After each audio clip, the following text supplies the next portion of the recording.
Sí.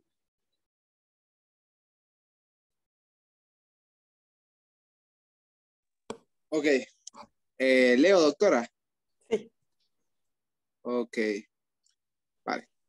Motivo de consulta, escasa ganancia de peso y talla. Enfermedad actual.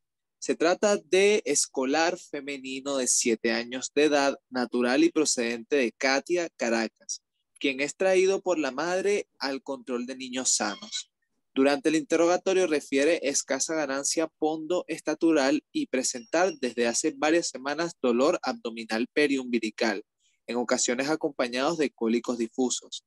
De igual forma, síndrome diarreico agudo intermitente desde hace 4 años, de consistencia blanda, de 1 a 2 días de duración con 3 evacuaciones diarias cada 15 días, alternado con periodos de normalidad.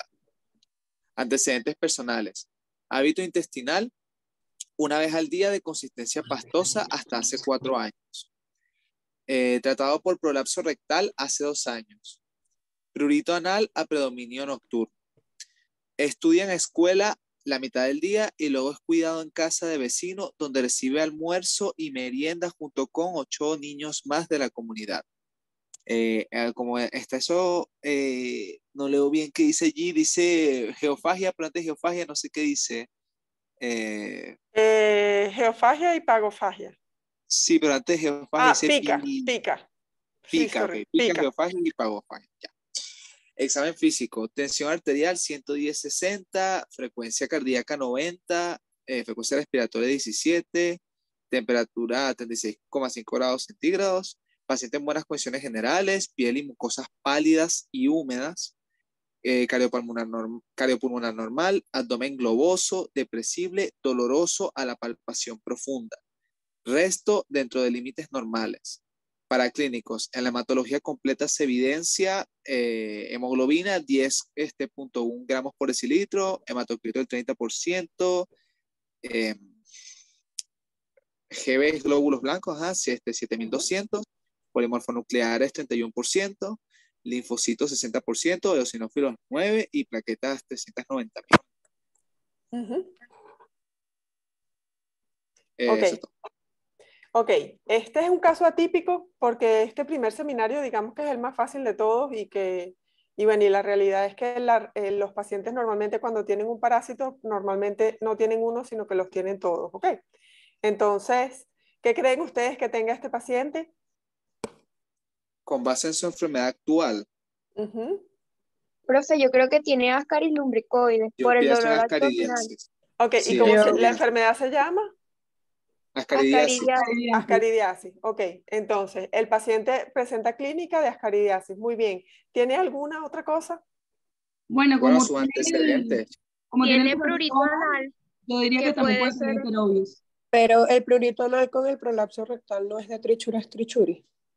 Ok, tiene prolapso rectal que es indicativo de trichuris trichuri, tiene prurito anal que es indicativo de enterobius vermicularis. Ok, O sea, ha tenido entonces, infecciones parasitarias a repetición, o sea, en el pasado. exacto. En el caso del prolapso rectal es un antecedente y por ende estamos hablando de que tuvo trichuris, no sabemos si ahorita lo tenga o no. Y en el caso del prurito anal, ciertamente también lo tiene como antecedente, pero lo tiene como antecedente, pero que está ocurriendo ahorita. Lo que pasa es que no es Sí, parte de la enfermedad actual. ¿Ok? claro. Entonces, muy bien. Para el caso a los 3 que participaron con las 3 enfermedades que mencionaron, porque realmente este es un caso donde están las 3 cosas. ¿Ok? Desde el punto de vista didáctico, uno en un examen nunca les va a preguntar 3 cosas al mismo tiempo. ¿Ok? Y si se los preguntásemos, estarían muy bien dirigidas las preguntas para que tengan, o sea, que no acepte sino una respuesta o que cualquier respuesta sea válida. Pero entonces, vamos a ver ahora. Vamos a discernir un poquito. Si yo les pido a ustedes, ¿cuál es cuando uno llega al diagnóstico, acuérdense que uno hace una enfermedad actual para llegar a un diagnóstico principal y los pacientes normalmente además tienen diagnósticos como secundarios. Por ejemplo, un paciente que entra porque tiene, ¿qué puede tener? ¿Qué pongo? Que pueda tener, entró por un infarto, que el infarto es lo más grave y lo a la emergencia, pero después tiene como diagnósticos secundarios todas aquellas cosas que tiene el paciente por lo que se asocian a la razón por la que está llegando. Entonces tendría también que es hipertenso o que es diabético, y tenemos entonces diagnósticos secundarios. ¿Ok? Aquí igualito vamos a hacer algo similar. Entonces, si yo tengo que escoger cuál es mi diagnóstico principal, ¿cuál escogería que se asocia con la enfermedad actual? Ascaridiasis. Perfecto. Entonces, el diagnóstico principal de este paciente sería una ascaridiasis. Perfecto. Y si tengo que poner diagnósticos secundarios, que estoy seguro que todavía tiene enterobiasis, muy bien, oxiuriasis o enterobiasis, y tiene antecedente de haber tenido trichuriasis. una trichuriasis, que podría tenerla todavía, solo que ahorita no tiene la complicación. Ok, entonces, con este caso vamos a estudiar los 3 casos que van para uno. Ok, entonces, cuénteme, ¿qué creen ustedes que tiene dentro de la clínica este paciente que les hizo pensar que es Ascaris lumbricoides, o sea, que es una infección por Ascaris lumbricoides, una ascaridiasis, y no las otras? Profe, yo considero que el dolor abdominal y aparte, lo más importante es que tiene síndrome diarreico agudo intermitente y eso es característico de la ascaridiasis. Sí y no. El síndrome diarreico agudo intermitente es característico de todas las enfermedades, los helmintos intestinales, ¿ok? Entonces, no es que esté mal lo que estés diciendo, pero es igual a todos. Ciertamente, tiene un síndrome diarreico agudo intermitente, eso me hace pensar que tiene una helmintiasis. El dolor sí me orientaba. ¿Dónde es el dolor de este paciente? Periumbilical. Periumbilical. ¿Y qué tiene que ver la región periumbilical con el parásito? Que allí se encuentra pues el yeyuno y el ilion adyacente. Ok, ¿y eso qué es para respecto al parásito? ¿Dónde se encuentra? ¿Dónde habita? ¿Y eso se llama? Hábitat. Perfecto, entonces ese es el hábitat del parásito. Entonces, el dolor es predominantemente en el lugar que corresponde al hábitat del parásito. Muy bien, y ese hábitat es Yeyuno-Ilium. Muy bien. Ok, entonces, los cólicos difusos, ¿ustedes saben a qué se deben los cólicos? ¿Cuál es la fisiopatología de un cólico? El aumento exagerado de la presión intraluminal. ¿Y qué es lo que aumenta la presión intraluminal? Por una parte, la presencia de los parásitos y por otra parte, la producción de gases. Ok, la presencia de los parásitos como tal, no. Ok, de hecho, la presencia exagerada del parásito lo que va a producir es complicaciones. Ok, cuando hay una carga parasitaria alta. Pero los gases sí. ¿Quién produce esos gases? Las bacterias que reciben los sustratos y los metabolizan y producen gas. Exacto, y producen gas metano. Perfecto, entonces estos son patologías que normalmente cuando se acompañan de cólicos es porque se acompañan de sobrecrecimiento bacteriano, además de la presencia del parásito, ¿ok? Y entonces esa producción de gas es lo que se introduce cuando se absorbe ese gas por la pared intestinal, lo que va a producir distensión de la pared y que produzca entonces los dolores tipo cólicos, ¿ok? O sea que los dolores tipo cólicos no son específicos, lo único que significan es que hay producción de gas, ¿ok? Y que lo que esté teniendo el paciente se asocia a aumento de la producción de gas por las bacterias de la flora bacteriana, ¿ok? Ok, entonces lo que sí me ubica con Ascaris es el dolor periumbilical y que bueno, que tiene evacuaciones diarreicas agudas intermitentes. ¿Qué significa que sean evacuaciones diarreicas? ¿Cuál es la consistencia normal de las heces? Pastosa. Pastosa, muy bien. Y cuando están blandas o líquidas, es una disminución de la consistencia y por ende es diarrea, o cuando hace más volumen de lo que normalmente el paciente haga, también es el concepto como tal de diarrea, ¿no? Ok, ajá. ¿Qué significa que sean diarreas intermitentes? Bueno, que es un día sí, un día no, puede ser. Ok, más o menos, sí. Hay perfecto. periodos donde hay diarrea y otros que no. Exacto, un día sí, un día no, puede ser más. Ajá, y cuando uno dice que son agudos, ¿qué diferencia hay entre agudo y crónico? A El agudo corto plazo. Exacto. ¿Y cuánto creen que sea? De hecho, la infección no es autolimitada hasta que se muere el paciente. ¿Cuánto dijimos que vivían más o menos los ascaris en las clases? ¿Cuánto vive un ascaris? Aproximadamente, yo no me lo sé de memoria tampoco. Profe, creo que aproximadamente eran 8 años. Sí, más o menos 5 o 6 años es como el promedio. 6 años diría yo, pero sí, 8 años podría quizás también.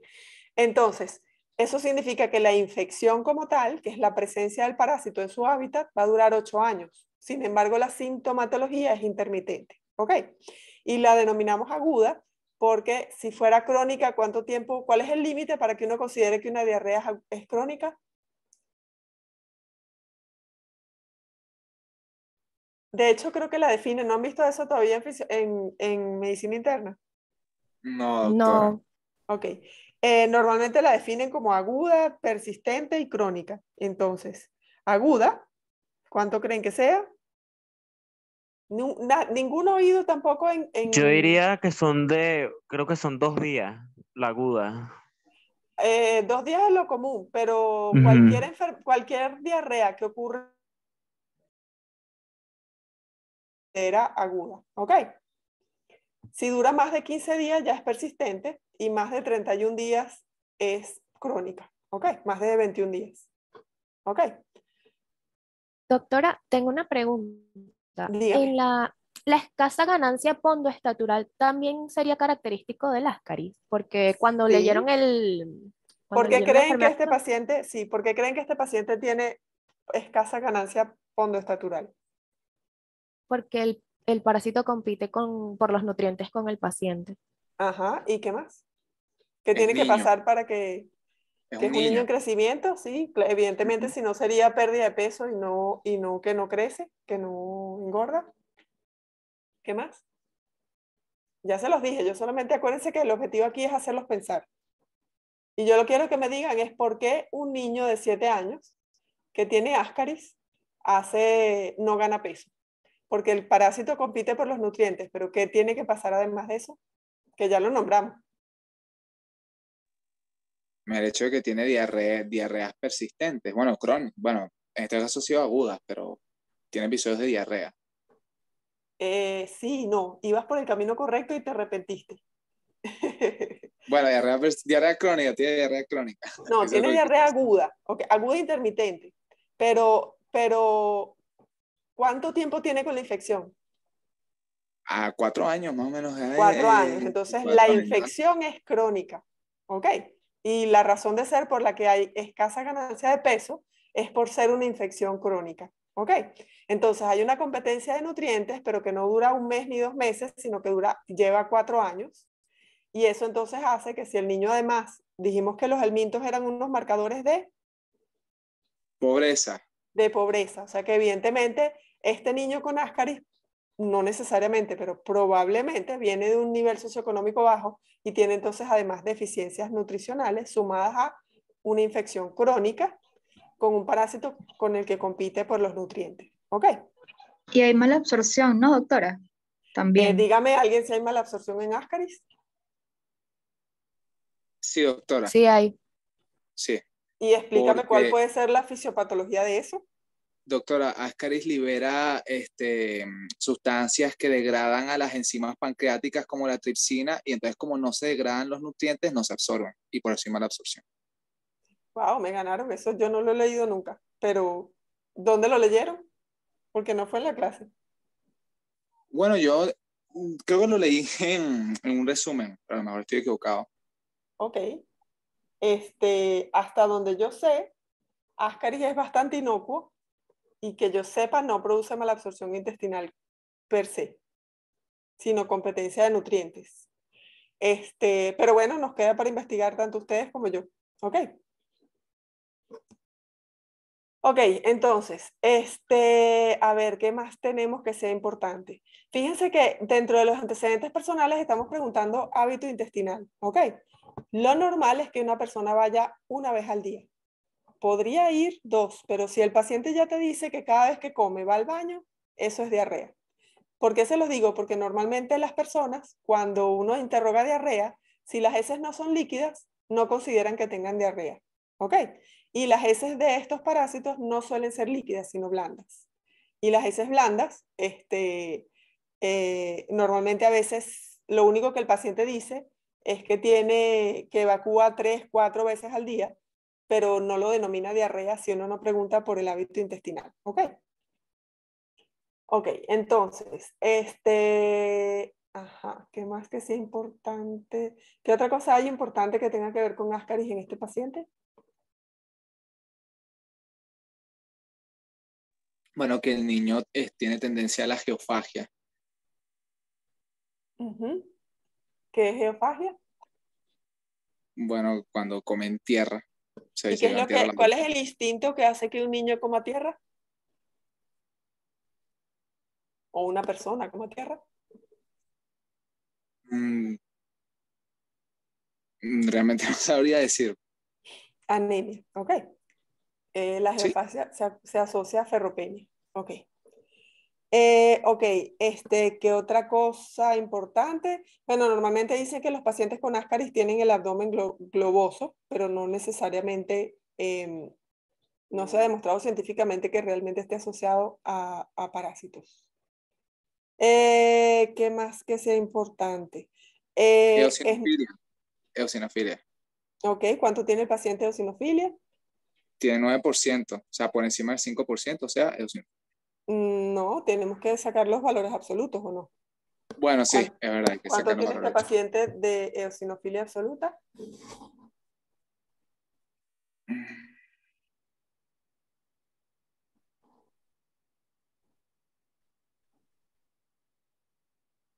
No sé, doctora. ¿Quién se acuerda de la regla de 3? Tanto esfuerzo que hice yo por dárselo. O sea, sería que el número de glóbulos blancos es el 100%. O sea, el Exactamente. 100% del número de glóbulos blancos, no, entonces sería 9 por 9 por 7.200 sobre 100, creo. Exactamente. Ajá, Ajá, muy 9 por bien. Y 7.200 eso da sobre 100. 648. ¿Y cuánto es el valor para yo decir que tiene eosinofilia? Por encima de 500 por microlitro. Ok, perfecto. Entonces tiene algo de eosinofilia. Si usáramos lo que usan los hematólogos, estaríamos en el límite porque es 648 y 650 es para ellos. O sea que fíjense que es una eosinofilia, pero es una eosinofilia leve. ¿Ok? Otra cosa importante, dijimos que la infección era crónica y fíjense que los glóbulos blancos están normales o alterados.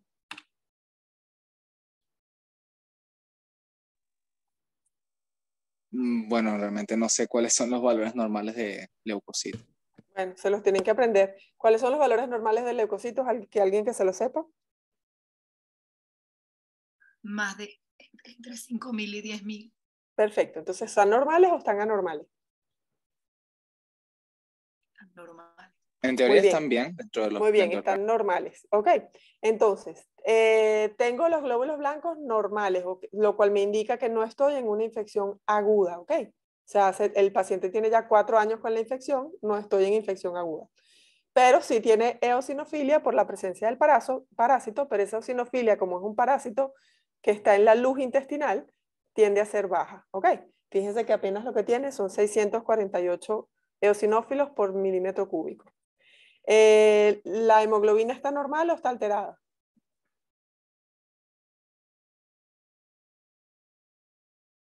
Bueno, está alterada. Ajá, ¿qué tiene? Muy bien. ¿Cómo se llama eso? Está ¿Ah? disminuida. Está disminuida. ¿Y La eso se anemia. llama? Anemia, perfecto. Yo no hago sino, les cuento, yo no hago sino preguntas tontas.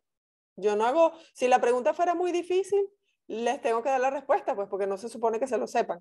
Si les estoy preguntando algo es porque sé que es algo que ustedes pueden responder porque ya lo han visto en algún momento de la carrera, ¿ok? Y bueno, pues si en algún momento pues no lo saben, me lo dicen. Pero en teoría, no le busquen las 5 patas al gato. Yo solo hago preguntas tontas. Lo que quiero es que ustedes participen y que entiendan de qué estamos hablando, ¿ok? Entonces, el paciente tiene anemia porque tiene 10.1 y indiferentemente de la edad, a cualquier edad, menos de 11 gramos por decilitro de hemoglobina ya es anemia, ¿ok? Después va a depender de si son niños pequeños, porque la anemia sí tiene valores de acuerdo a los grupos etarios, ¿ok? Pero 10 es anemia a cualquier edad. ¿Ok? Desde el recién nacido hasta el anciano. Ok, o sea que cuando yo quiero que ustedes me digan, sepan que el paciente tiene anemia, siempre les voy a poner un valor por debajo de 11. ¿Se entendió? Sí, doctora. Sí. Ok, y no van a necesitar preguntarle a nadie, tiene menos de 11, a juro tiene anemia. Ok. Ok, la anemia evidentemente puede estar asociada. Yo puedo tener Ascaris con anemia, con 10 gramos de hemoglobina. Sí, por la falta, o sea, por la competencia de nutrientes. Exactamente. Ok, perfecto. Ok, entonces,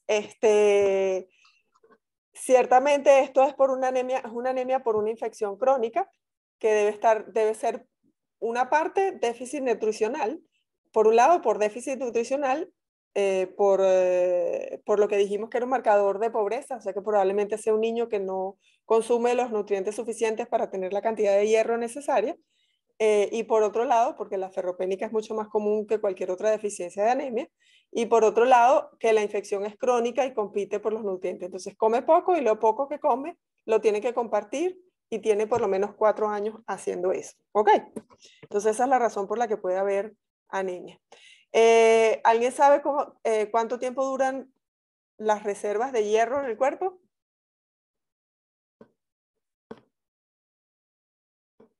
¿Existen reservas de hierro en el cuerpo? Sí. Ajá. ¿Cuánto tiempo duran las reservas?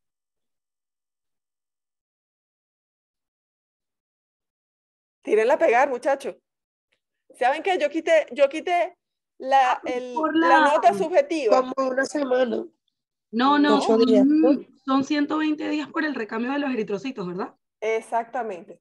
120 días que serían 3 meses. ¿Ok? Entonces, siempre que yo estoy hablando de anemia, tengo que siempre tomar en cuenta que incluso si el paciente se alimentase mal a partir de ahora, si tiene reservas, si tiene sus 3 meses de reserva, la infección tiene que ser más de 3 meses para que me produzca anemia. ¿Ok? Y en este caso el paciente tiene 4 años. Y por eso es que es tan importante hablar de la cronicidad de la infección. Si fuera menos de 3 meses lo que durase la infección, se utilizarían las reservas y ya. ¿Ok? Ok. Ok, ¿qué más que sea importante? Ok, ¿cómo hago diagnóstico de Ascaris lumbricoides? Bueno, primero clínico epidemiológico, a través de todo el estudio que vamos a hacer. Ajá, Eh, muy bien. Parasitológico, los métodos de elección principales son Willis y Cato. Cato más que Willis, ok. Sí, voy entonces a hacer, ¿qué en particular tengo que hacer para aumentar las probabilidades de conseguir al parásito?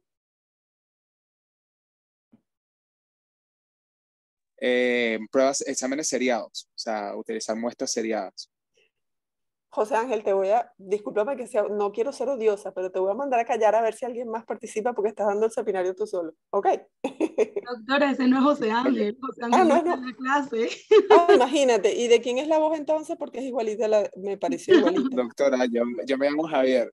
Javier, perfecto. Entonces, Javier, contigo es la cosa. Qué bueno que me lo digan porque si no, quiero, ya va, es que cuando cuando muestro pantalla no puedo saber quién está y quién no, excepto que alguno me diga cómo se hace. Si muestro pantalla, solo sale la pantalla, pero no tengo cómo poner que salgan los participantes también, ¿verdad? ¿O sí? Debería tener una barra abajo que le deberían salir los participantes, pero no sé si la ve. No, no la tengo. Ya la déjame ver si le pongo los participantes. Ok, y debe subir la persona que hable. A ver, Javier Cabrera. ¿Aló? ¿Me oyen? Sí, profe, lo oímos. Sí, sí es él. Ok, perfecto. Entonces, Javier, te pido disculpas. Es que como no se me quitan los... Ok. Entonces, Javier ha hablado bastante. Ahora quiero que hable alguien. ¿Y quién es la que estaba hablando? ¿Mujer? Claudia Hegda. Claudia, es que no se me mueven aquí. A mí me gusta que se muevan, pero esta cosa no enseña nada. Dios, qué poco amigable es esta cosa. Van a tener que decir sus nombres cuando hablen, porque necesito Me gusta saber un poquito quiénes están participando. Ok, entonces.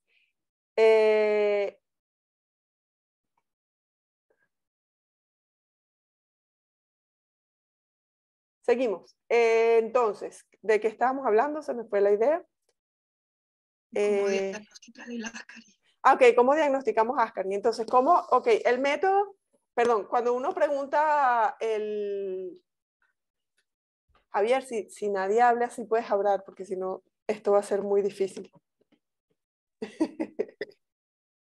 Ok. Entonces, ok, entonces, Javier muy bien dijo que teníamos que hacer un cato, que también podía hacer un Willis, pero acuérdense siempre de poner el cato por delante, que es mucho más frecuentemente usado por cualquier laboratorio que un Willis, ok. Entonces, diagnostico con un cato. Ahora, ¿qué puedo hacer para aumentar la sensibilidad del cato o del Willis o del cualquiera, formol acetato de etilo o del Faust? ¿Qué se les ocurre? Exámenes seriados de heces. Ok, que el examen sea seriado y que entonces tome 3 días diferentes una muestra de heces, ok. Normalmente es interdiaria, un día sí, un día no, y el examen de heces, el resultado debe reflejar lo que haya observado 3 días distintos, ok. La persona en el laboratorio, ok. Muy bien. ¿Qué más que sea importante? ¿Cuál es la forma parasitaria infectante de Ascaris? Huevo fértil, Huevo larvado, L2. L2. Huevo larvado L2, ok. ¿El huevo está bien? Fértil no, porque el fértil, ¿cuál es la forma evolutiva de eliminación? Huevo fértil. Huevo fértil no embrionado. Ok, un huevo Tanto fértil. fértil como infértil, ambos pueden ser formas de eliminación. Exactamente. También el verme adulto. Entonces, los de eliminación van a ser, el que más me interesa es el huevo fértil porque es el que continúa el ciclo, ¿ok? Ajá. ¿Qué tipo de parásitos es Ascaris? Es un geohelminto. Nemátode. Bueno, un geohelminto. Es un nemátode geohelminto, ¿ok? Que necesita la tierra para poder pasar de huevo fértil a huevo larvado L2, con una larva de segundo estadio. Muy bien. Hablamos de diagnóstico. Bueno, vamos a pasar un poquito ahora a qué signos tiene este paciente que correspondan a enterobiasis u oxuriasis. Enterobiasis el prurito. Prurito Ok, anal. el paciente tiene prurito anal. Si además de tener el prurito anal, la carga parasitaria es extremadamente alta, ¿qué otra cosa podría tener este paciente? Diarrea, heces blandas. ¿Ok? Un síndrome diarreico agudo intermitente de consistencia blanda. ¿Ok? E igualito Y es desde niña, hace 4 años. como ¿Ok? es niña, también podría tener salpingitis, cervicitis, uretritis. Probablemente primero tienes que decir ¿No sería secreción vaginal. vulvovaginitis? Sí, Y la levorrea. vulvovaginitis. Vulvovaginitis, ya la salpingitis sería una complicación, ¿ok? Entonces, Sí. pero vulvovaginitis sí podría estar como parte, es una complicación también, pero podría ser parte de la clínica. Ok, muy bien. ¿Qué otra cosa da el enterobius? El hacinamiento, doctora, que come con otros 8 niños, o sea, comparte mucho con otras personas. Muy bien, ok. Estudia en una escuela y come en ese lugar y que entonces haya fómites en donde haya, si no hay adecuada higiene de las manos, puede haber contaminación de los juguetes o de cualquier cosa con el sucio de las uñas y de los dedos por rascarse. Muy bien. ¿Qué más? Este paciente no lo tiene, pero ¿qué otra cosa le da a los pacientes con enterobiasis?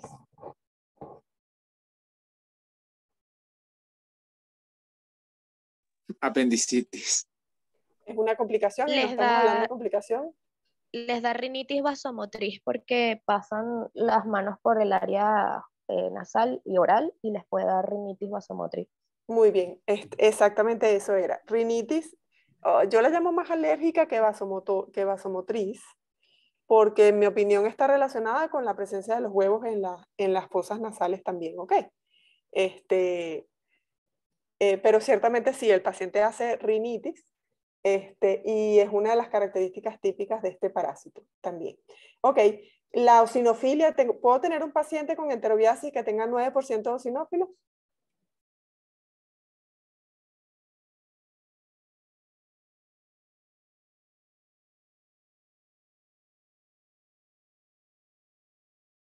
Pregunta tonta, la eosinofilia no solamente la da la caridiasis.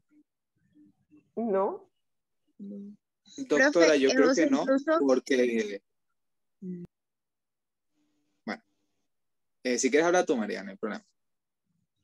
incluso, o sea, este parásito cuenta con un síndrome que se llama el síndrome de Laufer y lo que presenta el síndrome, No, estamos hablando de enterobios vermicularis. Yo creo que sí, depende de la carga parasitaria. Va a depender un poco de la carga parasitaria, ciertamente. No tiene migración por ninguna parte del cuerpo excepto luz intestinal. ¿Ok? Sí, Pero la presencia de los huevos ¿dónde están los huevos de este parásito? En la margen región anal. perianal. En las márgenes anales. ¿Y en dónde acabamos de decir dónde más llegan los huevos? Bueno, su hábitat es en el Hacia, bueno, a las fosas nasales, Fosas nasales, ¿ok? Entonces, lo que decimos es que no hay una gran eosinofilia por este parásito, pero sí hay eosinofilia, ¿ok?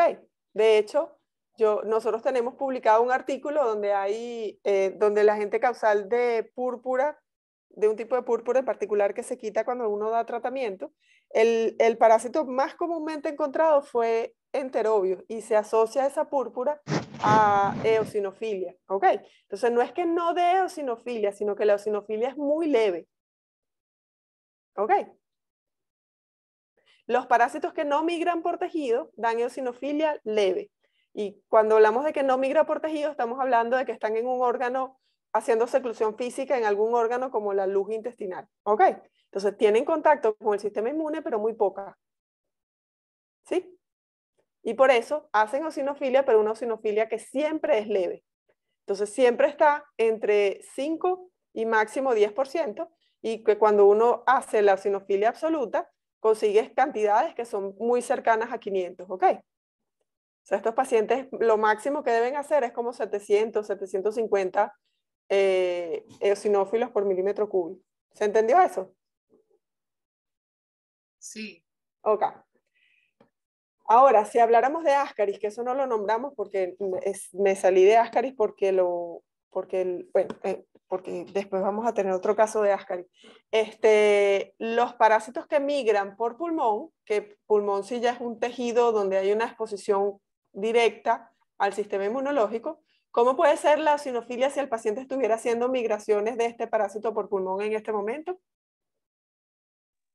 Mayor. Profe, en ese caso sí sería alta, porque en esos casos donde el parásito sí migra al pulmón, deja la cutícula, ¿ok? Y esa cutícula es la responsable de esas reacciones alérgicas en ese tipo de parasitosis.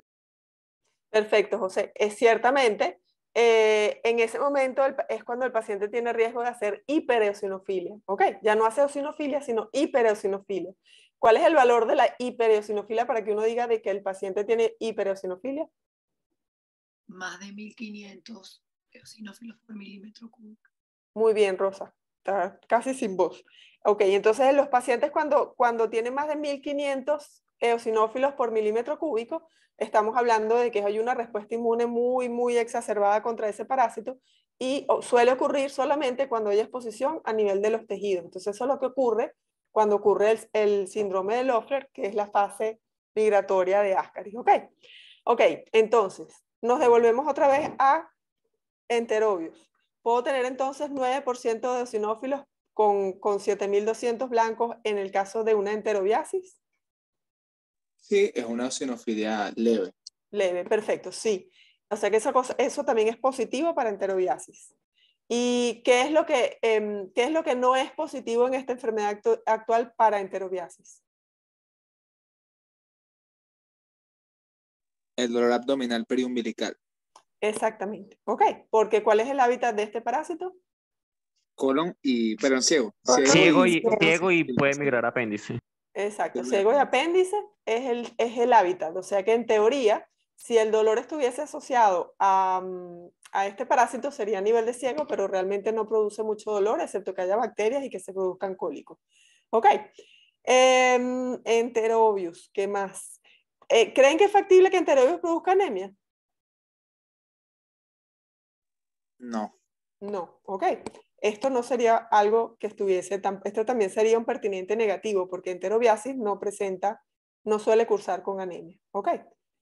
Excepto que sea nutricional, pero no tendría nada que ver con el parásito, no contribuiría nada el parásito. Ok, enterobiasis, ¿cómo hago diagnóstico de enterobiasis? Método de Graham. Graham o cinta adhesiva. Ajá, haría el método de Graham. ¿Quién está como host hoy? Yo, Claudia. Claudia, ok. Entonces, ¿y quién es 58414? Déjeme ver un segundo. No tengo ni idea, pero déjeme Ok. abrir. No te preocupes, está bien. Ok, entonces, método, ya lo dijeron, ¿verdad? Método de Graham o de cinta adhesiva. ¿Y cuál es el fundamento de esa técnica? Bueno, básicamente porque el ciclo del parásito es que la hembra ovipone en los márgenes anales. Entonces ahí se pueden encontrar los huevos.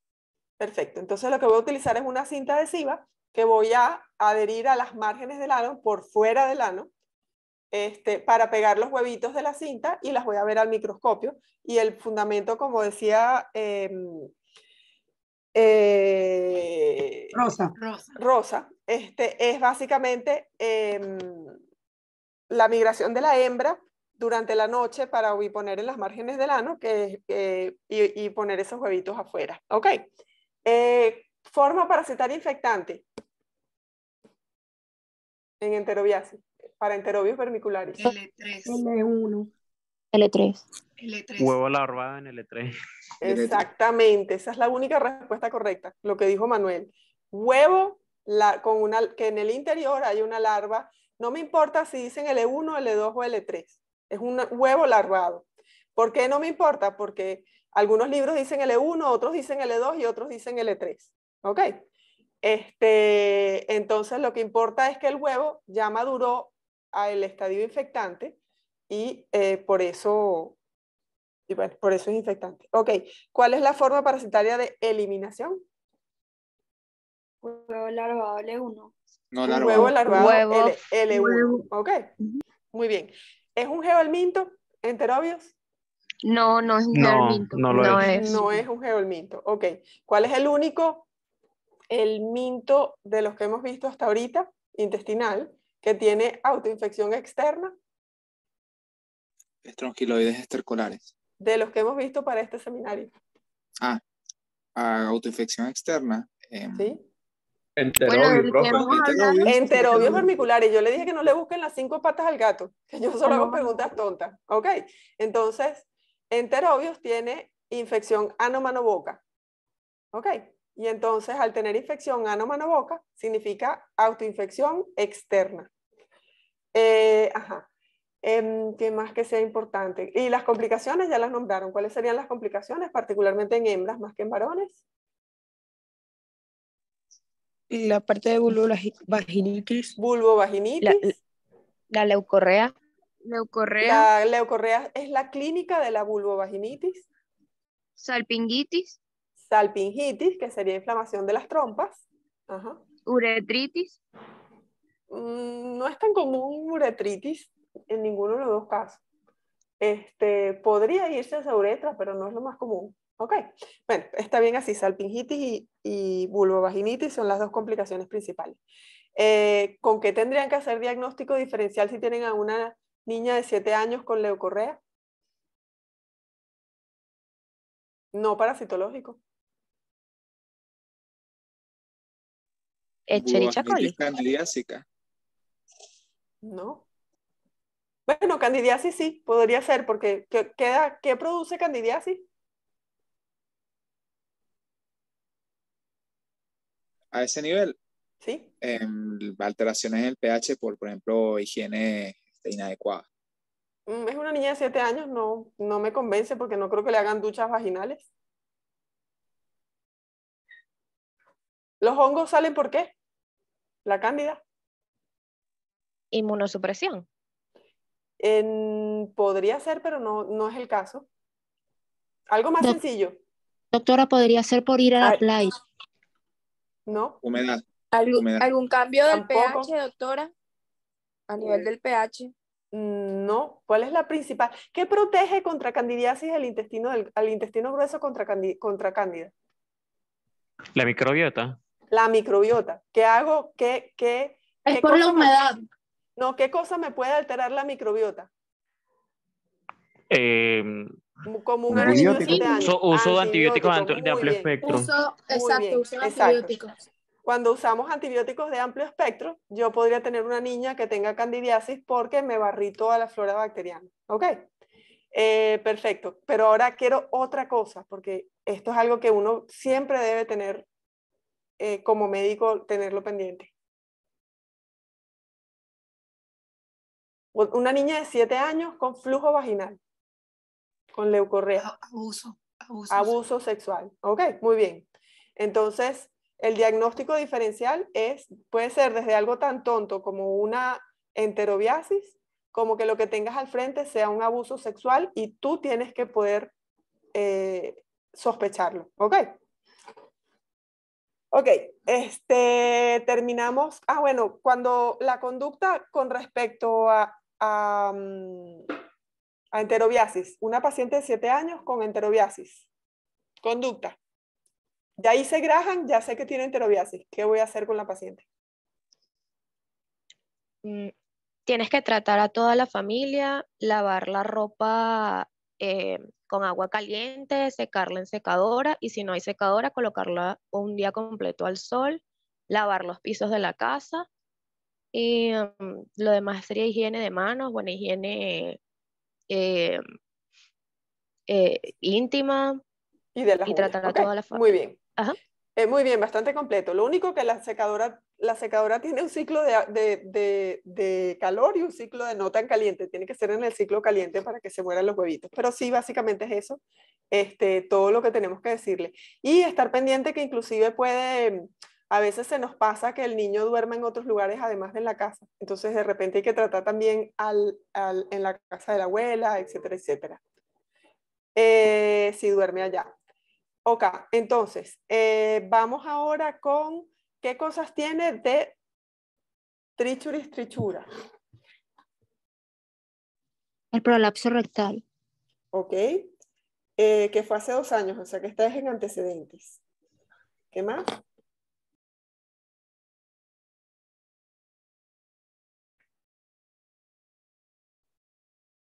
Bueno, el síndrome de diarrea, el mismo síndrome diarreico agudo intermitente y el retraso del desarrollo pondoestatural. Muy bien, las dos cosas son características de trichuris. Ok. Ajá. Perfecto. ¿Y en contra? ¿Pertinentes negativos? El prurito, sí, podría ser un pertinente negativo. Para mí no produce. La ubicación del dolor. Exacto, ajá. ¿Dónde sería el dolor? La trichura está en el ciego y en el apéndice, y en cambio el dolor es hacia el duodeno, ¿cierto?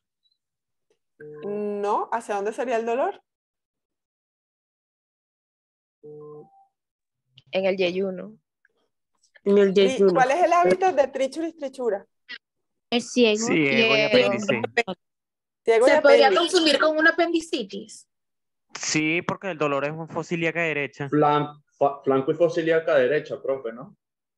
Debería ser flanco derecho o fosa ilíaca derecha, exactamente. Y lo que más común es que se asocia a cólicos, pero no tanto a dolor, ¿ok?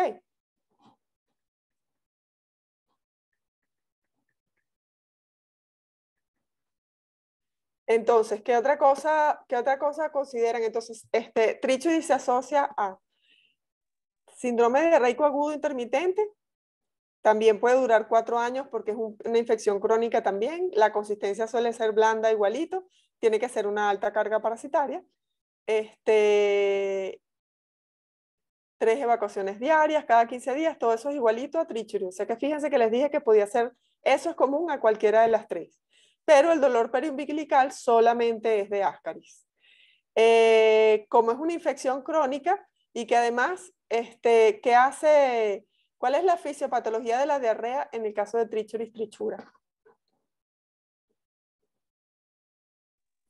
Que irrita los plexos nerviosos que se encuentran en la submucosa y eso aumenta el peristaltismo y la secreción y por lo tanto produce diarrea. Ok, entonces irritación de los plexos nerviosos y que entonces eso me aumenta el peristaltismo intestinal. Muy bien. Ajá. Y ahora vamos a hablar un poquito de cuál es la patogenia del prolapso rectal.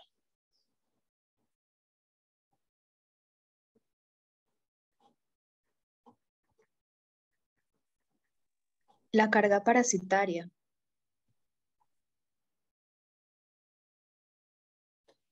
¿Qué tiene que ver la carga parasitaria?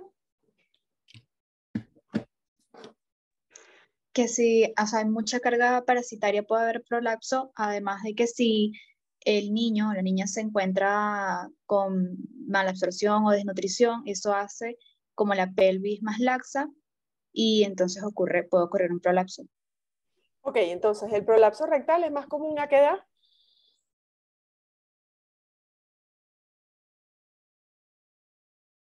En niños, tal cual, o sea, es un pertinente positivo en este caso. Niños menores de 5 años, ok. iPhone, señora iPhone, ¿quién eres? Alguien que sale en su icono como iPhone. Y que habló hace un ratico. ¿Ah? Supongo que soy yo, doctora. Sí, cuéntame tu nombre. Andrea Coppola. Ok, chévere. Ajá. Entonces, por un lado, es más común que sea en niños, ¿no? Menores de 5 años. 5 años. Ok. En niños menores de 5 años. ¿Qué cosas además de que sea menor de 5 años? Ya hablamos un poquito. Dijeron que era que hubiese desnutrición. Que el paciente curse con desnutrición. O sea que es más común. O sea, la única forma de que se produzca es que realmente el paciente tenga algún tipo de desnutrición que haga que no tenga proteínas suficientes para formar lo que es el sostén del piso pélvico. ¿Ok?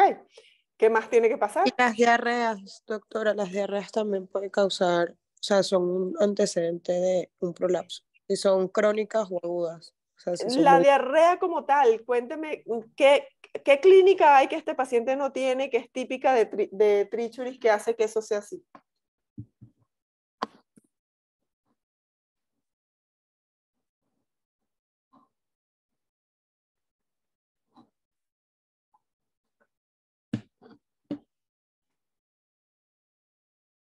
Para que esta diarrea me dé prolapso rectal, ¿de qué se acompaña normalmente?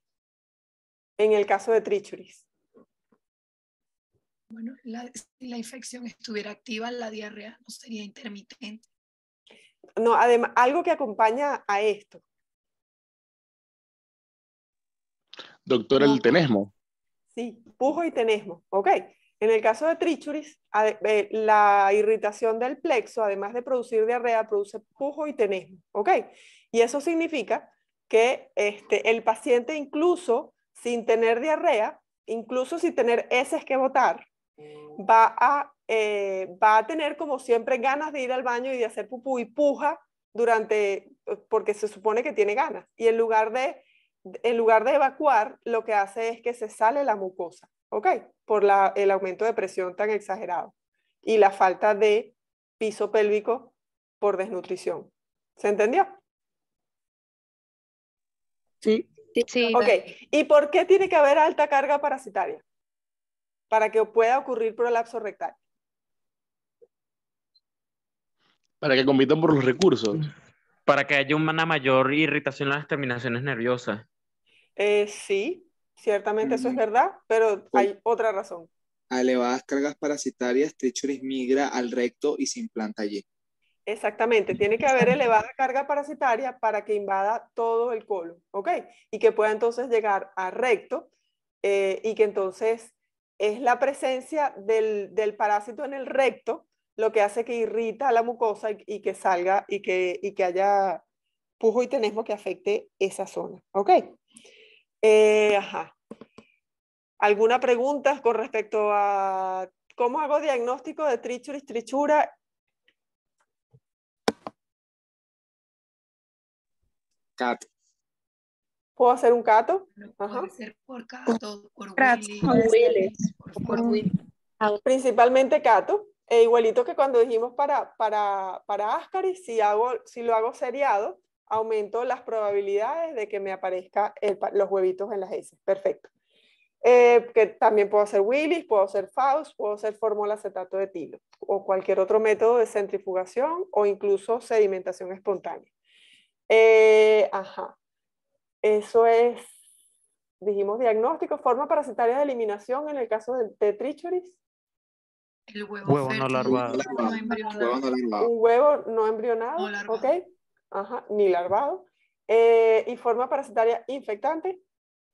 Huevo larvado L1. Huevo larvado L1. Ok, muy bien. ¿Qué tipo de parásito es junto con Ascaris? Es un geolminto. Un geolminto, exacto, necesita la tierra. ¿Puede tener autoinfección? No. No. ¿Por qué? No. Porque tiene que hacer una parte de su ciclo en la tierra. Perfecto. Okay. De 14 a 20 días en la tierra. Perfecto. Ok. Ajá. ¿Qué otra pregunta que es importante? Conducta con respecto a Ascaris y trichuris, que es la misma.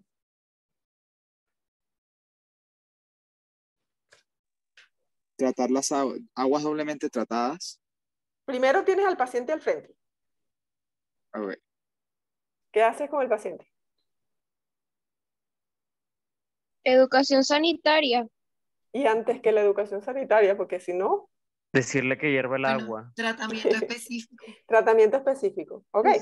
Acuérdense siempre que ustedes son médicos. Es cierto que tenemos que hacer todo lo demás, pero hay que tratar. Ok, tratamiento específico. Y esto por ser algo tan común, sí les voy a preguntar, ¿qué es lo que normalmente uno da de tratamiento? Metronidazol, albendazol. Albendazol, ok. No metronidazol, albendazol. ¿Puedo dar albendazol o puedo dar mebendazol? En dosis únicas si estuviese tratando comunidades, pero como estoy tratando un paciente, tanto Ascaris es muy sensible, o sea que lo puedo tratar con dosis única, que podría repetirla a los 15 días o no. Y en el caso de trichuris, tengo que dar tratamiento por 3 días porque no responde a dosis única mucho, ¿ok? No se elimina del todo. Ok, entonces tratamiento específico.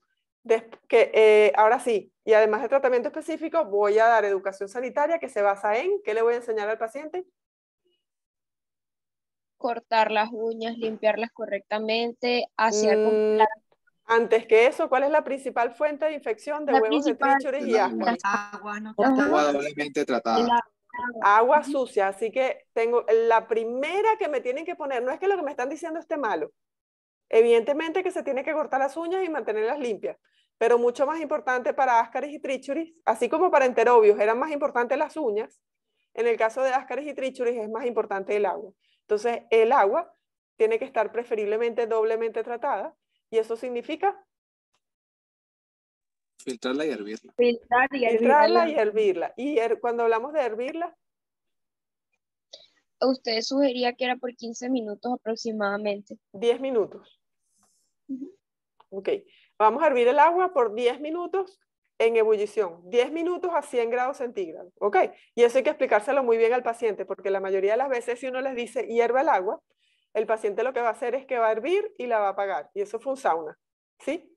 Entonces hay que explicarles que tiene que ponerla a hervir y dejarla en ebullición por 10 minutos, ¿ok? Ok, entonces, como la principal fuente de infección es esa si yo les pido una medida profiláctica, esa es la medida profiláctica. ¿Ok? Ahora, además de eso, ¿qué otras cosas son importantes? No utilizar heces humanas como abono. Muy bien.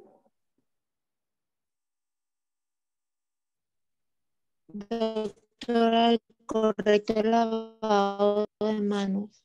¿Correcto lavado de manos después de qué?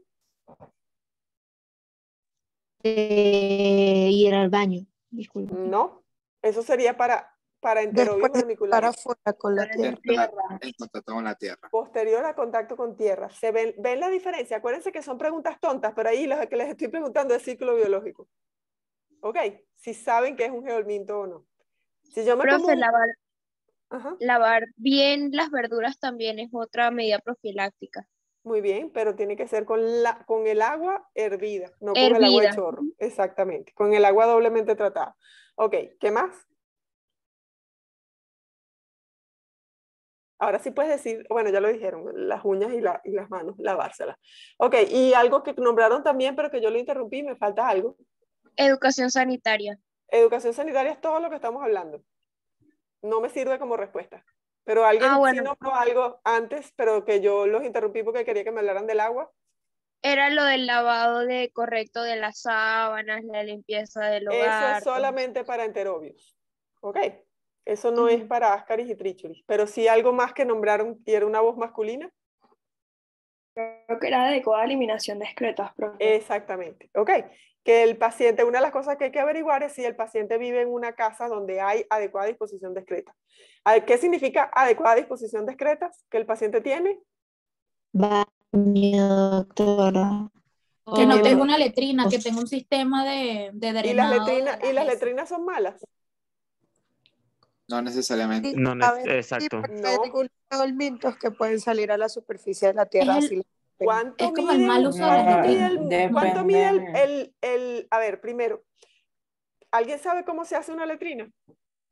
Bueno, depende, porque una letrina podría hacerse con un pozo séptico. Ya va, pozo séptico es una cosa y letrina es otra. Okay. Sí, pero entonces una adecuada se podría hacer tanto como depósito de excretas en la tierra y después ser cambiada se cambia la tierra de lo que es, pues bueno, las excretas humanas, o podría ser una letrina con pozo séptico también. O sea, dependiendo, eso es lo que... A ver, primero que la disposición de excretas se determina de acuerdo al número de habitantes, ¿ok? Entonces, yo voy a tener cloacas públicas en centros muy poblados, como Caracas, por ejemplo, ¿ok?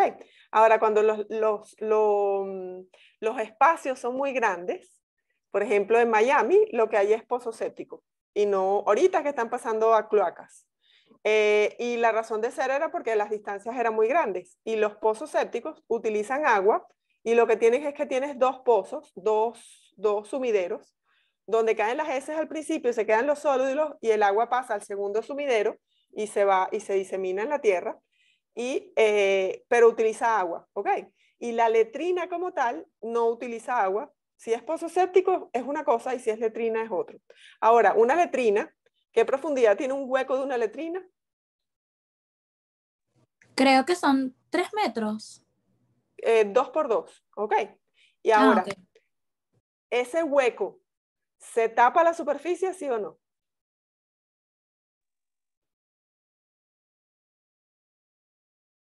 ¿De qué color es el cabello blanco, Bolívar? Tengo 2 metros. ¿Cómo hago pupú arriba de la letrina? Por un hoyo. Exacto, o sea que tengo que tener un piso, ¿sí o no? Claro. Y el piso es de cemento. ¿Sí o no? Sí. Sí, debería. Ok, entonces, si yo tengo primero que el geotropismo negativo de las larvas de estrongiloides y de quilostomidios, que no va para este seminario, tienen que estar depositadas en menos de 1 metro, ¿ok? Para que ellas puedan subir, ¿ok? Y esto estamos hablando de un pozo que tiene 2 metros. Y segundo, el techo de esa letrina, que es el piso de donde nosotros nos paramos, cuando vamos a una letrina, es de cemento, por ende, eso sí que no lo puede atravesar un parásito, ¿ok? Entonces, ¿la letrina es adecuada o no es adecuada para eliminar parásitos intestinales? Sí, es adecuada. Sí, es adecuada para quitar la transmisión, ¿ok? Ah, ok, buenísimo. Perfecto. O sea, la cosa realmente está es en si las heces caen, por ejemplo, en un río. Exactamente. Exacto, ¿Qué pasa, por ejemplo, en Altagracia de la Montaña, por donde está Tiara, aquí entre Miranda y Aragua?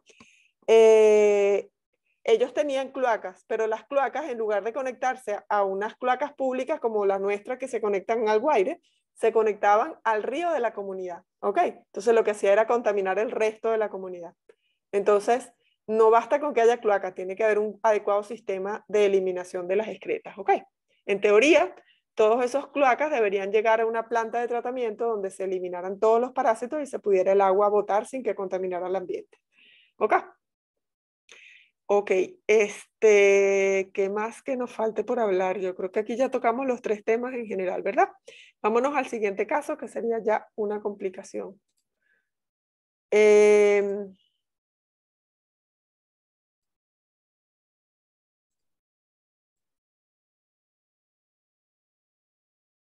Ok, ¿quién lee? ¿Esto lo tienen o no los tienen? Se los paso por... Profe, no se está viendo. No se ve nada, No, profe. en pantalla. Ay, sí, es verdad que sí. Es que...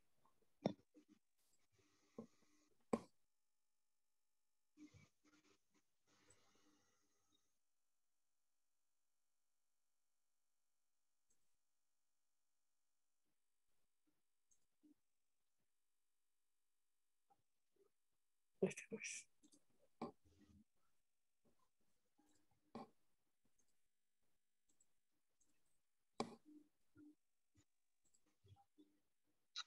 ¿Ahora sí? Sí, ahora sí se ve. Sí, ok, ahora entonces sí. alguien que la lea. Que lea Si el quieren lo caso. puedo leer yo. Ujú. Entonces, motivo de consulta, vómitos. Enfermedad actual, se trata de escolar de 4 años de edad, masculino, natural y procedente de Caracas. Ay, doctora, lo quito. Ay, perdón. Tranquila. Dios, esto sí soy demasiado torpe, ahí voy. Ah, ahora sí, ahora sí. Volvemos. Se trata de... no, lo volvió a cambiar. Profe, colocó el 3. Dios mío. Ajá, Era el ahora sí. anterior. Sí, sí. Ese. Ya, no saboteo más, ya voy.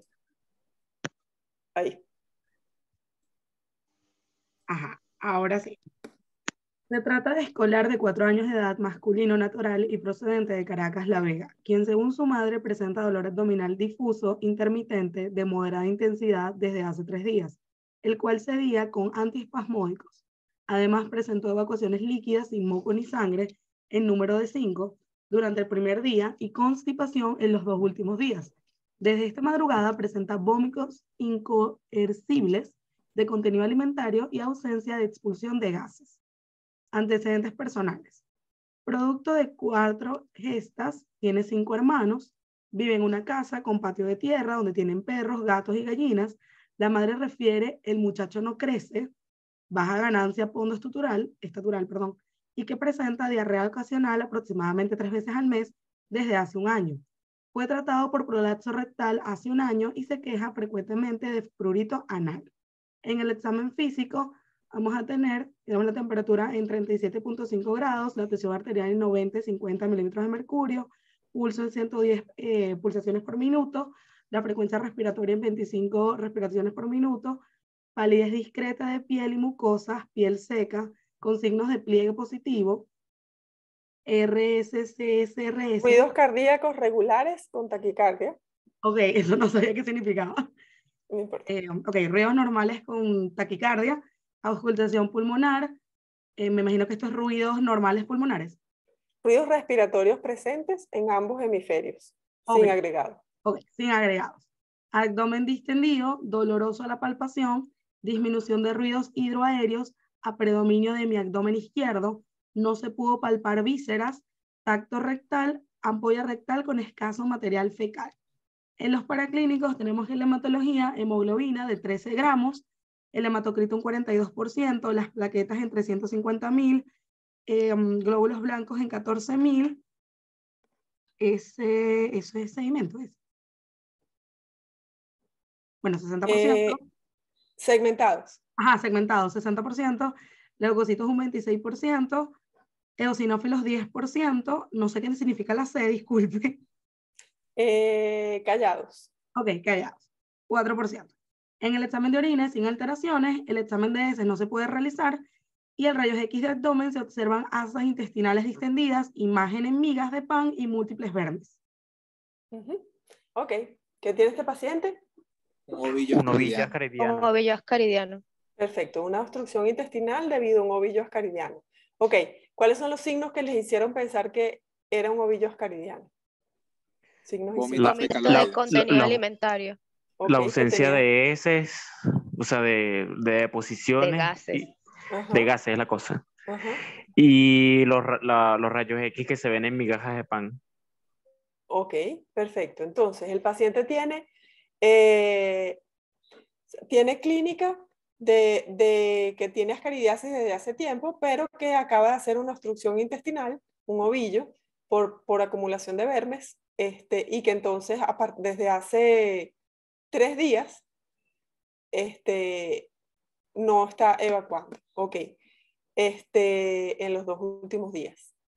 Ok, entonces los vómitos son originalmente de contenido alimentario y con ausencia de expulsión de gases. Y pues bueno, en la medida en que pase esos vómitos, ¿qué va a pasar con estos vómitos después? Se vuelven fecaloides. Se vuelven fecaloides. Ok, ajá. Ajá. ¿Entienden todo lo que está escrito por acá? ¿Qué signos tiene aquí que sean...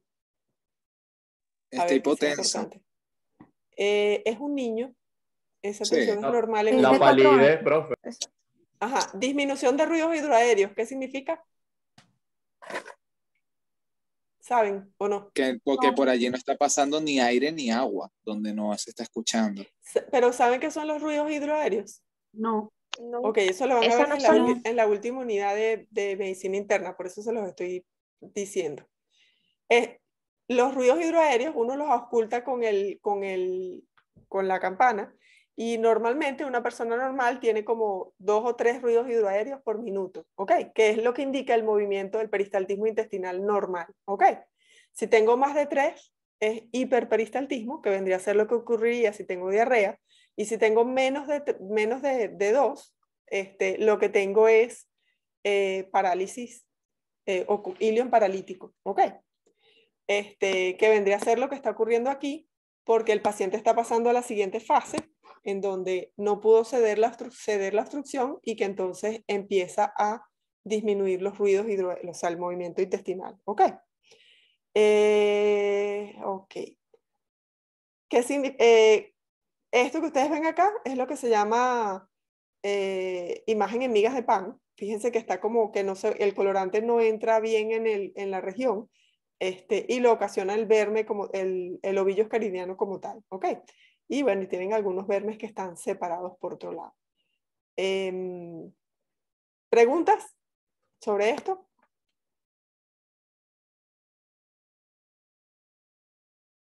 ¿Cómo hago diagnóstico?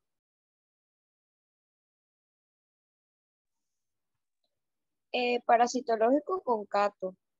Ok, no tengo heces. Por ende, el diagnóstico lo estoy haciendo con estas rayos X con contraste. Sí, ¿Okay? sería Esto es imaginológico. un caso de un abdomen agudo. ¿Ok? Un paciente pediátrico con un abdomen agudo. Los abdomen agudos normalmente son ¿de qué tipo de resolución? O sea, el abdomen agudo es común, quirúrgico porque normalmente son peritonitis o cualquier otra cosa que tenga que ver con peritoneo infeccioso. ¿Ok? Entonces eso es lo que se sospecharía clínicamente con solo que es un niño muy chiquito, así que uno pensaría en una apendicitis perforada o que tenemos que pensar en esto también. Y el diagnóstico sería imagenológico. ¿Y cuál sería mi conducta?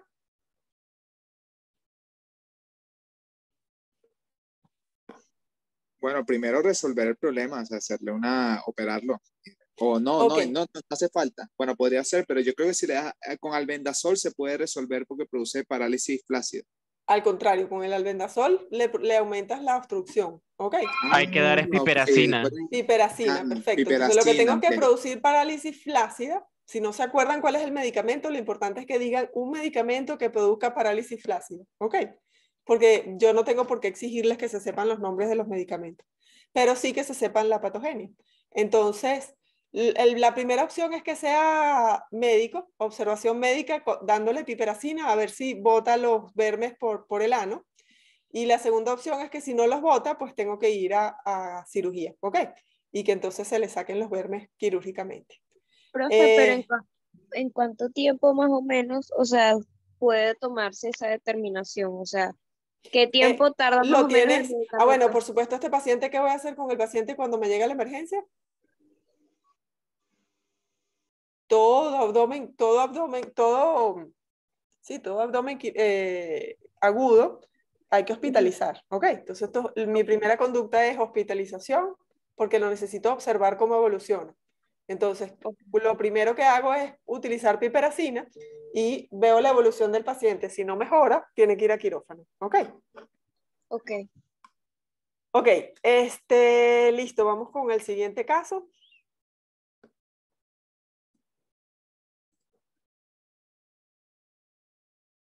Este también es rápido, vamos con este. ¿Alguien más que lea? Motivo de consulta, coloración amarillenta de la piel y mucosas. Enfermedad actual. Se trata de adolescente masculino de 15 años de edad, natural y procedente de Aguasay, estado Monagas, quien inicia enfermedad actual el 24/11 del 2012, presentando dolor abdominal de fuerte intensidad localizado en el hipocondrio derecho, de tipo cólico irradiado a espalda y en banda hacia el hipocondrio izquierdo, náuseas y vómitos en número incontable, asociándose su ingreso 3 días posterior, tinte ictérico de la piel y escleras. Antecedentes personales. Niega antecedentes médicos de importancia quirúrgicos y alérgicos a medicamentos. Hábitos psicobiológicos. Sí, hábitos psicobiológicos, ocupación, estudiante de bachillerato, padre agricultor, paciente ayuda a su padre en esta labor en horas libres, la vivienda es de paredes de cemento, un baño, una habitación ocupada por 5 personas, consumo de agua directo del chorro.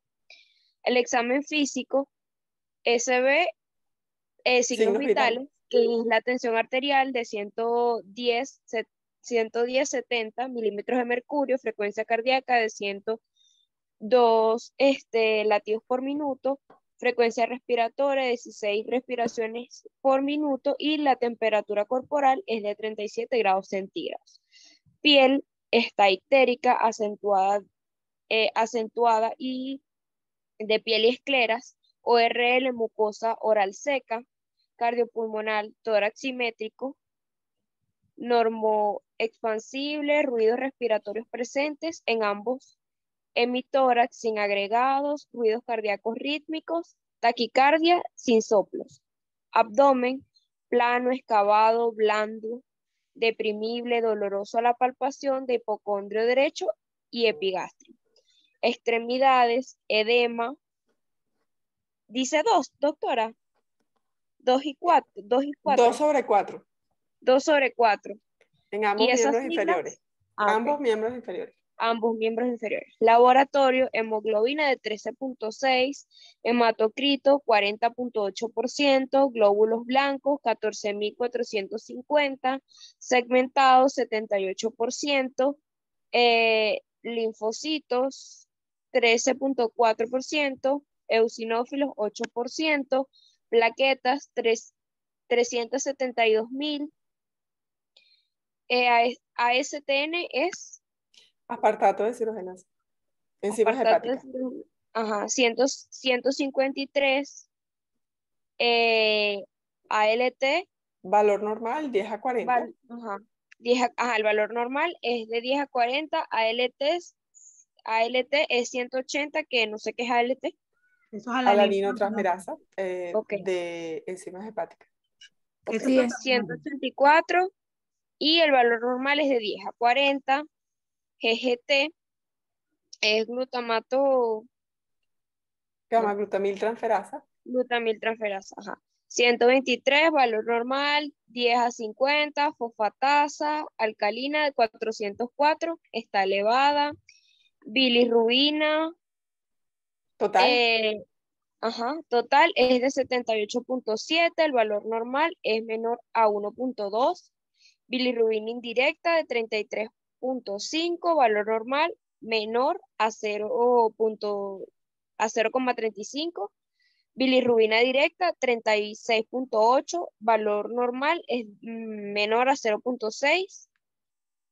Amilasa es de 780 y el valor normal, no, bueno, No lo no dice, pero está elevada. Ajá. está elevada. Y la lipasa es de 350, tampoco tiene el valor normal.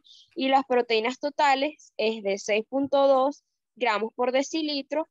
Y la albúmina es de 3.2 gramos por decilitro. Y las globulinas es de 3.0. En el examen de orina se tiene que una orina ácida, de un pH 5, es turbia, tiene una bilirrubina positiva y 4 urobilinógeno. cruces. ¿Ah? Se lee 4 cruces. Ajá, 4 cruces y urobilinógeno, 3 cruces. Ajá. Examen de heces, no se observaron formas parasitarias. Y en el ultrasonido abdominal, tenemos que el conducto colédoco está dilatado, es mayor a 7 milímetros, con imágenes tortuosas de aspecto serpentiginosa, hiperecogénica. hiperecogénica en su interior. Ok. Dame 5 segundos. Ya ven. Ya ven, un segundo.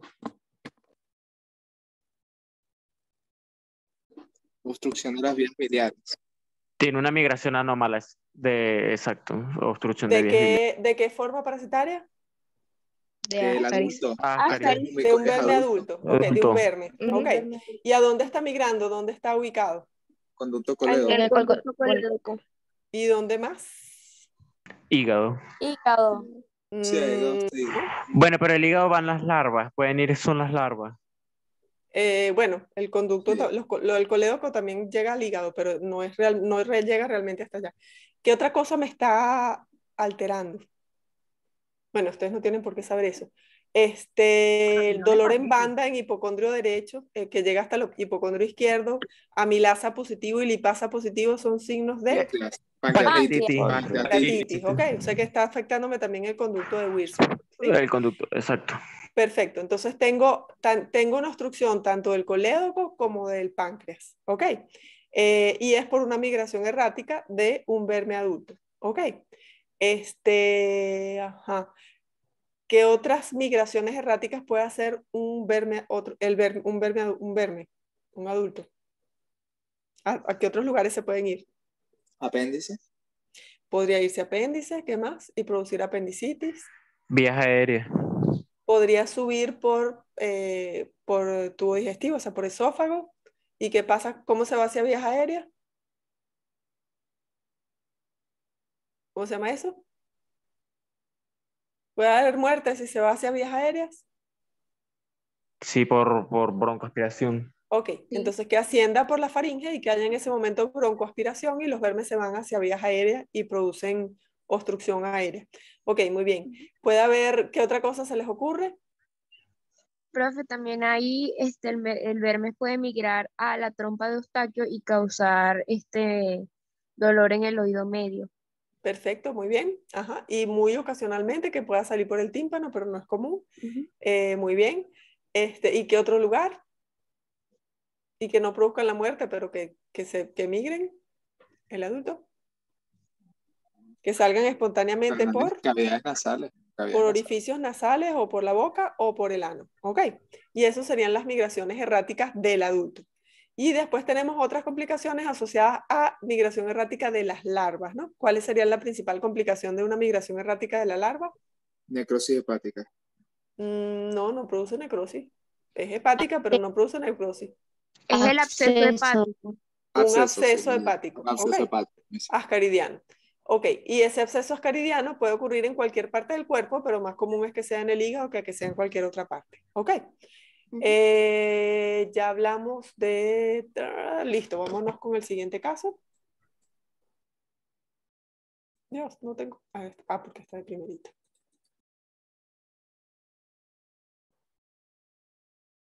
¿Será este? No.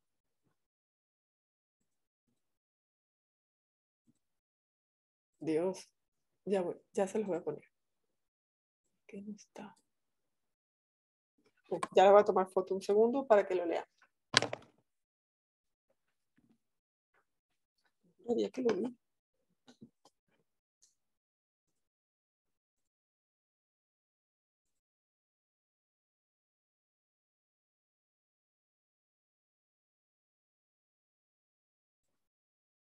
Que estaba en el seminario otro. Ok, este caso. ¿Ven la pantalla, no, verdad? Sí, la Sí, sí vemos. se ve. Ah, sí, Sí. ok, entonces ya lean este caso. Pero lo puedo acercar un poquito. Ajá. ¿Quieren que vuelva a leer yo otra vez o hay otro voluntario? Otro voluntario que amablemente, que no sea Rosa, por favor. Yo puedo leer, profe. Ajá. Motivo de consulta, fiebre de 1 mes de duración. Enfermedad actual, se trata de preescolar masculino de 4 años, quien es traído por su madre por presentar desde hace 7 días aproximadamente fiebre de 38 a 38.5 grados, sin patrón característico. Niega otros síntomas. Antecedentes personales, geofagia y tiene 2 perros cachorros sin control veterinario. Examen físico. Frecuencia cardíaca, 120 pulsaciones por minuto. Frecuencia respiratoria, 22 respiraciones por minuto. Temperatura, 38,5 Celsius. Paciente en aparentes buenas condiciones generales. Eutrófico. Abdomen blando depresible, no doloroso. Se palpa hígado a 6 centímetros del reborde costal derecho. RCD, no sé qué es, profe. Reborde costal derecho. Ah, ok. Es la abreviación. Sí. Liso, no doloroso. Resto del examen físico dentro de la normalidad. Laboratorio. Hematología. Hemoglobina, 12 gramos. HTO, 33%. Hematocrito. Hematocrito, 33%. Glóbulos blancos, 12.000 células. Células por milímetro cúbico. Ok, segmentados 30%, linfocitos 25% y eosinófilos 45%. Proteínas totales 8,5 gramos por litro. Por decilitro. O, sí, Por le dice decilitro. por litro, pero debería ser decilitro. Ajá. Albúmina 3,5 gramos por decilitro, globulinas totales 5 gramos por decilitro. Coproparasitológico seriado, no observaron parásitos. Serología para Toxocara ESP, Instituto de Medicina Tropical, bueno, no sé si eso tengo que leerlo. 1.128.000. 1 en 128.000. Ajá. Ok. BN mayor a 1. No, menos de entre 1 en 64. Ah, es menos. A eso siempre me confunde, profe. Menos a 1, ok. Avidez, inmunoglobulina G, 10%. BN Valor menor normal. igual, 30%. Infección aguda, mayor 30%. Infección crónica. Ok. ¿Qué tiene este paciente? Larva migrans. Larva migrans. Visceral. Ok, el paciente tiene una larva migrans visceral. ¿Cuál es la clínica típica de una larva migrans visceral?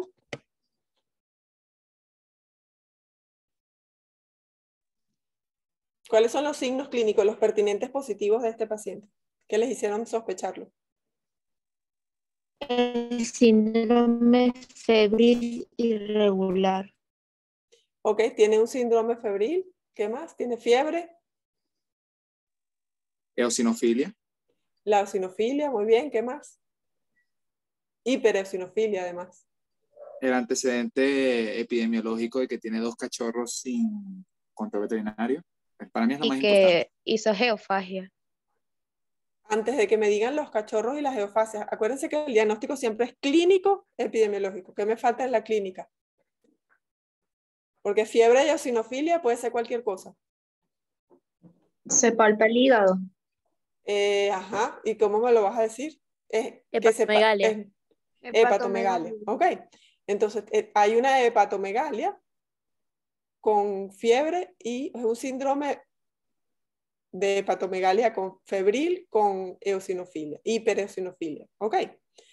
Ajá, y entonces después epidemiológico, pues lo que acaban de decir, la geofagia y que además tiene cachorros, que son los que principalmente transmiten la enfermedad. Ok. Ajá. ¿Preguntas? Bueno, a Les mí voy me a llama la mandar. atención que los valores de serología están normales a pesar de que está infectado. Sí, debería haber dado. No, no, te da que está positivo. O sea, lo normal es que estuviera 1 en 64 y tienes 1 en 128.000. Es un ELISA. Ya. Y No al había ser un visto yo. ELISA, esto está hablando desde el número de las diluciones. ¿Ok? Claro, Entonces, claro. todavía cuando lo diluyo en 128.000 está positivo. Ok. Lo Ya. que confunde es este menos, debería ser 1 en 54. O sea, que tenga, la respuesta es que esté por debajo de 1 en 64. Ok, y después la avidez de IgG, ¿se acuerdan que les expliqué que si había poca afinidad, o sea, poca afinidad entre los anticuerpos y el antígeno, y que entonces me daba que la avidez era baja, eso significaba que estoy en infección aguda, y que si me da alta, probablemente más de 50, significa que el paciente ha estado expuesto anteriormente, pero que el cuadro que tiene ahorita no es por ese antígeno que estoy evaluando. Ok. Ajá. Y después lo normal es que la albúmina esté por encima de las globulinas, que en este caso están aumentadas las globulinas, ¿ok? Pero no hay hipoalbuminemia. Ok, ¿qué otros órganos son comunes que pueda conseguir larva migrans visceral? ¿Qué otro órgano es común que sea donde ocurra la clínica? Pulmón, el Pulmón. Cerebro. Sí, pulmón cerebro. Principalmente, y el otro nombre que se le da a la enfermedad. Ocular, larva migrans ocular. Larva migrans ocular, ok. De hecho, probablemente la larva migrans ocular es más común que la visceral, ok. Porque necesito menor cantidad de vermes para producirme la enfermedad como tal. ¿Qué lesiones produce a nivel ocular? Coriorrinitis pudiese ser una. Coriorretinitis, porque si no sería rinitis de nariz. Perdón. Muy bien, muy bien. Perfecto, coriorretinitis, ¿ok? O retinocoriditis, cualquiera de las dos está bien. Ok, y eso me produce desprendimiento de retina y por ende me induce ceguera. O que la inflamación ocurra a nivel de la mácula y me produzca ceguera por afectación de la mácula, ¿ok? De resto, si está en hígado o en pulmón, como es algo transitorio, porque estas larvas no progresan, eventualmente se quitan y no dejan ninguna secuela, ¿ok? Conducta. La conducta aquí sería separar los parques para los perros de los parques para los niños, que todo perro tenga su dueño para que así el dueño pueda recoger las heces y que no estén en el ambiente. También pudiese ser llevar a los perritos al veterinario para que lo desparasite y la higiene del lavado de manos. Perfecto, después de jugar con tierra. Perfecto, porque también es un geoelminto, ¿ok? O sea que tienen que especificar que es después de jugar con tierra. Muy bien, pero ¿qué le tengo que hacer al paciente primero? Hospitalizarlo. Probablemente sí, si la lesión es ocular, probablemente sí, para supervisar que no vaya yo a inducir la ceguera, pero en líneas generales no se hospitaliza. Okay. Excepto que fuera larva migrans ocular. ¿Pero lo hospitalizo para qué? Tratamiento específico, es lo que les estoy preguntando. Ok, entonces tengo que dar tratamiento específico contra el parásito para eliminarlo y ayudar a que al sistema inmune a eliminar el parásito. Ok. Si estuviese en ojo, sí, porque voy a aumentar la inflamación, sí puedo necesitar mayor supervisión para estar seguro de que no produzca mayor lesión. Ok. Ok, están muy bien las indicaciones que dio Andreina. Ok, ¿alguna pregunta sobre el seminario? ¿Les quedó alguna duda? ¿Algo que quieran que aclaremos? Bueno, como hago diagnósticos, obvio, está puesto ahí. Hago un ELISA. Principal complicación de larva migrans ocular. Ya lo dije también. Desprendimiento de la retina. De la retina. ¿Y la complicación cuál es? Ceguera. Ceguera. Ok, ceguera. Ok.